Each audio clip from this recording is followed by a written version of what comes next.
అందరికీ నా హృదయపూర్వక నమస్కారం. ఫస్ట్ టైం చాలా కాలం తర్వాత ఫుల్ ఎలక్షన్ కమిషన్ రావడం దాని తాలూకు సీరియస్నెస్ తెలియజేస్తూ ఉంది. ముఖ్యంగా ఆంధ్రప్రదేశ్ ఎన్నికలు చాలా ప్రజాస్వామ్యబద్ధంగా జరగాలి అని కేంద్రం ఎన్నికల సంఘం నిర్ణయం తీసుకున్నందువల్లే ఈ రోజున ఫుల్ ఎలక్షన్ కమిషన్ ఆంధ్రప్రదేశ్ విజయవాడలో రావడం జరిగింది. చంద్రబాబు గారు తెలుగుదేశం పార్టీ నుంచి 3 సార్లు ముఖ్యమంత్రిగా పనిచేశారు, ప్రతిపక్ష నాయకులుగా ఉన్నారు. ఆయన సుదీర్ఘమైన అనుభవంలో కూడా నేను ఎన్నిసార్లు ముఖ్యమంత్రిగా ఉన్నప్పుడు కూడా ఎలా జరిగినాయని చాలా బాగా వివరించారు. ఎంత ఫెయిర్ ఎలక్షన్ జరగడానికి ఆయన సాయశక్తులు ఎలా కృషి చేశారో చెప్పారు. జనసేన తరపు అలాగే వైసీపీ ఏమేం చేసింది ఇప్పుడు దాకా, దొంగ ఓట్లు ఎలా రిజిస్టర్ చేశారు, ఆ చంద్రగిరి ఇందాక మేము చెప్పినట్టు చంద్రగిరిలో దాదాపు 1,00,000 పైచిలకు ఓట్లు దొంగ ఓట్లు నమోదు చేస్తే దాదాపు దాంట్లో 1/4 ఆల్మోస్ట్ దాన్ని యాక్సెప్ట్ చేశారు.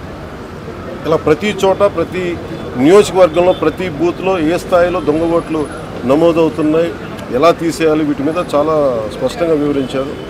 జనసేన తరఫు నుంచి నేను ప్రత్యేకంగా వివరించింది ఎలక్షన్ కమిషన్కి, మా వైసీపీ ప్రభుత్వం వచ్చినప్పటి నుంచి లా అండ్ ఆర్డర్ కంప్లీట్గా దిగజారిపోయింది.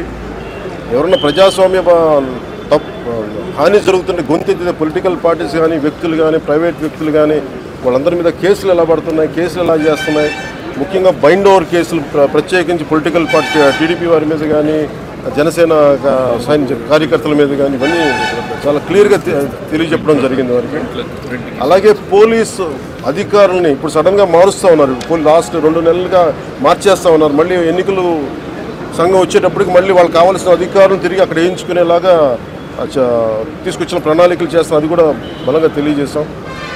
అలాగే మహిళా కానిస్టేబుల్స్ ప్రత్యేకించి సంబంధం లేని చోట్ల వాళ్ళు దాదాపు 87 నియోజకవర్గాల్లో వాళ్ళు పెట్టారు, అది వాళ్ళు దూరం చేయమని ప్రత్యేకంగా ఆయన వివరించారు.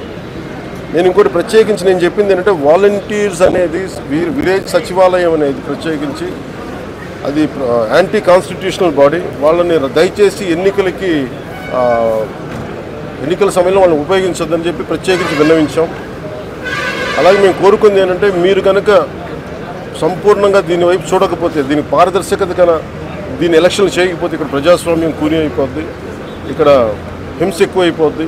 అలాగే గత స్థానిక ఎన్నికల్లో కూడా ఏ స్థాయిలో కనీసం ఒక దళిత యువకుడు లాంటి ఒక కనీసం నామినేషన్ వేసే పరిస్థితుల్లో కూడా లేదు, అందరినీ చేశారని చెప్పి ప్రత్యేకించి అది వివరించాం.